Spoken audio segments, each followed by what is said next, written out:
Welcome back to Pick Up New Mexico. We are here with the District Attorney for District 1, Mary Carmack-Altwies. How are you doing today? I'm good. Nice to meet you. We're trying to inform our viewers about state government, local government, and so we wanted to come here and see and talk to you about what the District Attorney does and kind of the processes that you go through. So what the district attorney does is we take all cases where an arrest has been made by a law enforcement agency or a summons has been issued, and we review those cases to see if we're going to criminally prosecute them. We take about 50% of the cases that are actually referred to us, and we review every single one, but only about 50% are good enough to move forward. Have evidence. And right. And then we determine how we're going to prosecute them. Are we going to take them as felonies and seek jail time? Are we going to try to divert them and get people rehabilitation or treatment, something like that, something that they need that might help them get onto a better path in life? So the DA's office, it's not all about sending people to prison. Can you talk a little bit more about that? We are really interested in diversionary tactics, even if it is sort of as a punishment. So we have a program here in the First called Drug Court. That's the one where it's run by judges, but if people can get through that program, it's usually a year to about 2 years. They come out usually clean.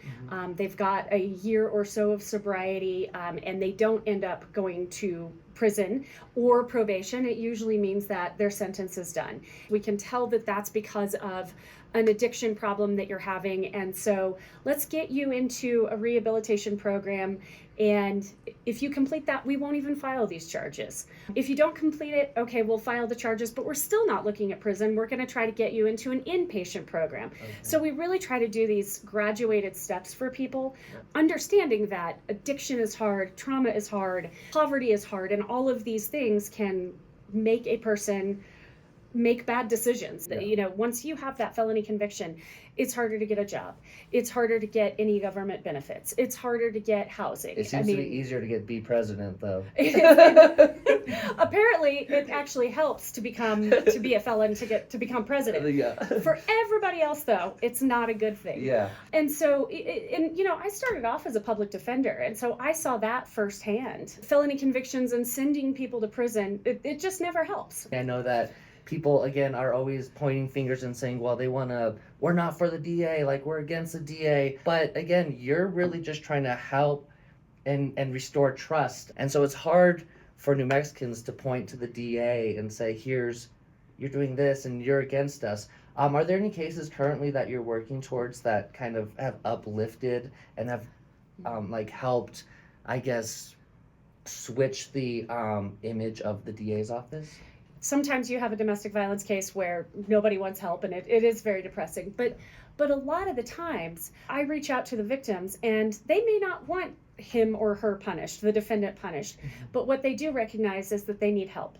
Or maybe they're really upset and they do want that person punished, but they also recognize that they need help. And so here at the DA's office, we have a really robust victim advocacy program. And what is a victim advocate? Okay, so a victim advocate is an employee of our office who they kind of have this dual job where they're supposed to meet with and talk to all victims of crimes and kind of translate what the attorneys are doing into language or help that they can understand. Layman's terms. Yeah. So they can understand what is happening throughout the process. But then their other role is to hook them up with services. Okay. So you come in as a domestic violence victim.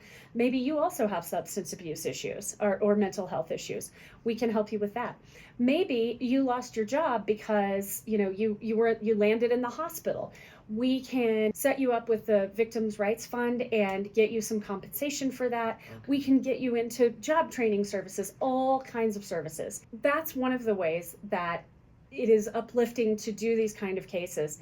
They're never fun, but you get to meet different people that are kind of having their worst days or their worst times of their life.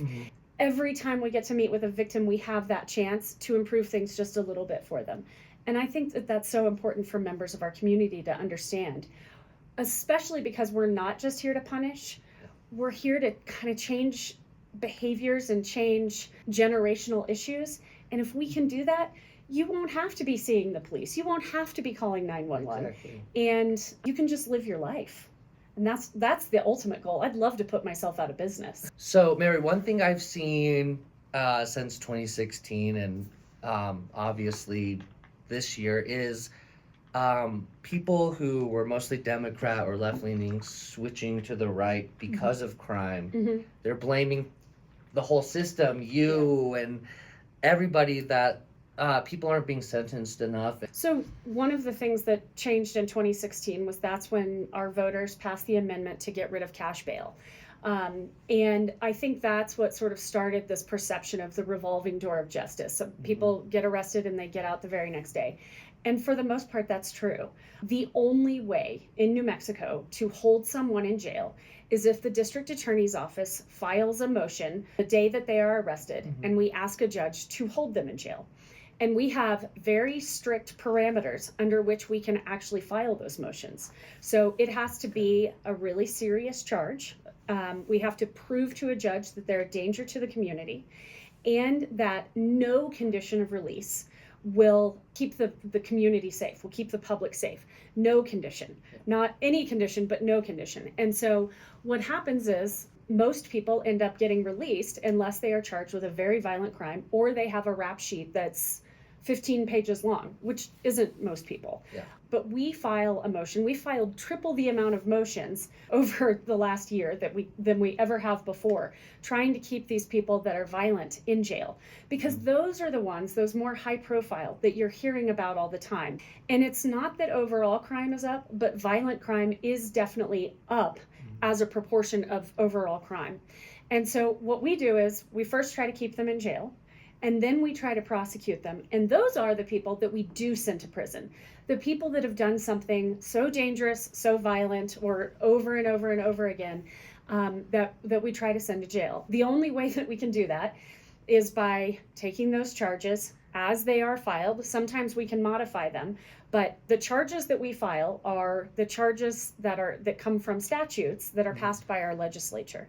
And in those statutes are the sentences they're already prescribed. Okay. So in New Mexico, a 4th degree felony, which is our lowest, carries 18 months of incarceration. A 3rd degree carries 3 years.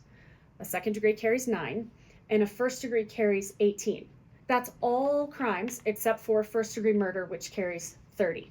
Okay. There are some crimes that have some aggregators in there, but overall that's what people are looking at. So a lot of times what's happening is we'll see a criminal come through that committed a murder, and they just had a case maybe 3 months ago where they had an aggravated assault with a gun.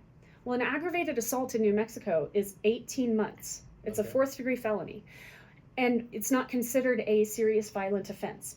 And so because of that, when an aggravated assault comes into our office, we almost never are able to file those motions to keep people in custody because of the rules that were set up by our Supreme Court and by the legislature. Okay. So we see someone, they've committed a crime with a gun. We know that's bad. We know that's violent. We know that means they're probably escalating. Yeah. And our hands are tied about keeping those people in jail. And then, say we take it all the way and we get that conviction on aggravated assault, and they're sentenced to the max, 18 months. They go to prison, they get 50% good time, so they serve 9 months in prison and they're out. And so it is very frustrating to us because we see the revolving door of justice more than anybody else in the whole system. But when your base rate of crime is 9 months incarceration for committing a crime with a gun, we're not going to have a chance to really get these people out of our communities and make our community safer. And most of the time, those people are out of custody anyway because, like I said, we couldn't file that motion to keep them in custody because it wasn't a dangerous enough crime. Wow. So that's what we're fighting every day. Everybody's pointing fingers at you, but you also really are here to stand up and get victims justice. Right. Do you have a story or anything that kind of highlights you fighting for the victim? So about 18 months ago, 2 years ago, I had a homicide trial. It was a 1st degree murder. It was absolutely awful. The man that was killed, he had a wife and 2, at the time, they were teenage daughters. When they first came into our office, they were upset with the whole system because the case, it took a long time to solve, and then it took a long time to charge. And there was DNA evidence that just took forever and ever to get the results. And so they were just upset with the whole system because they felt like this person should already be in jail, already be in prison. That's really hard for victims sometimes to understand, is that we have to go through this whole process and we have to walk with them through the entire process. They have to come in and testify. They have to watch these proceedings and hear about the worst day of their lives over and over and over again. And so understanding that they came in very emotionally fragile and upset, I sat with them for hours before the trial, and in part to explain to them exactly what was going to happen, how horrible it was, the pictures they were going to see, cues that I could give them when I was going to be showing pictures so that they could leave the courtroom. They needed to listen to 911 tapes. And I remember the wife playing the 911 tape with her. And I had to play it with her because we were going to be talking about it when she testified. And it was gut-wrenching. It was awful. And she started crying. I started crying, which I really try not to do. It was such a terrible moment in her life, and you could hear the fear and the love that she felt for her husband as he was dying. And through that we sort of bonded, and we were able to take that case to trial. We got that person convicted. He's spending the rest of his life in prison. And it was almost 2 years ago, and one of the teenage daughters, well, she's in her 20s now, she actually called me 2 weeks ago, just on my personal cell, just to kind of check in and say hi. Wow. And she knew that I was up for re-election and wanted me to know that she was thinking about me. And it was so touching, because that's why I do this job. That's why most prosecutors do their jobs, is to help people get through these awful, awful tragedies and to get them justice. Thank you so much, Mary, for allowing us into your office and describing and talking to our viewers about how the DA works and how the whole system works. So, Mary, thank you so much for having us. Thank you. Thank you for having me. Yes.